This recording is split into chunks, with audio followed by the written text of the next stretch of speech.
Salut les explorateurs des océans, c'est moi Pops. À la dernière plongée, nous avons découvert le poisson ange.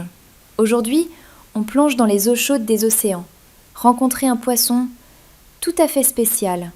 Il est long, mince, discret et porte un drôle de nom. C'est le poisson flûte. Avant de plonger, clique sur abonner pour ne pas rater nos prochaines aventures sous-marines. Prêts ? Enfilez vos masques et vos palmes, on part retrouver Luna. Coucou les amis! Salut Pops! Oui, aujourd'hui nous allons découvrir le poisson flûte. Oh là là, regardez-moi ce drôle de poisson. On dirait un bâton qui nage. Ce n'est pas un spaghetti marin, c'est le poisson flûte.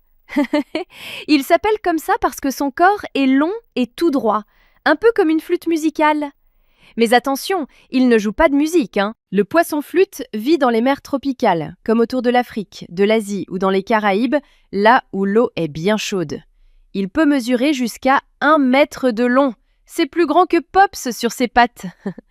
Et regardez sa bouche en forme de petit tube. C'est avec ça qu'il aspire ses proies, comme un aspirateur sous-marin. Miam, une petite crevette au petit déjeuner. Il aime les fonds coralliens et les lagons. Le poisson flûte est aussi maître du camouflage. Il peut se coller contre un corail ou même se cacher derrière un poisson plus gros, comme un vrai ninja de la mer. Il fait ça pour surprendre ses proies ou pour se protéger des prédateurs. Malin, non ? Il existe plusieurs espèces de poissons flûtes, et certaines peuvent même changer un peu de couleur pour mieux se fondre dans le décor. Certains vivent seuls, d'autres en petits groupes. Ils nagent lentement, avec des mouvements doux, presque invisibles.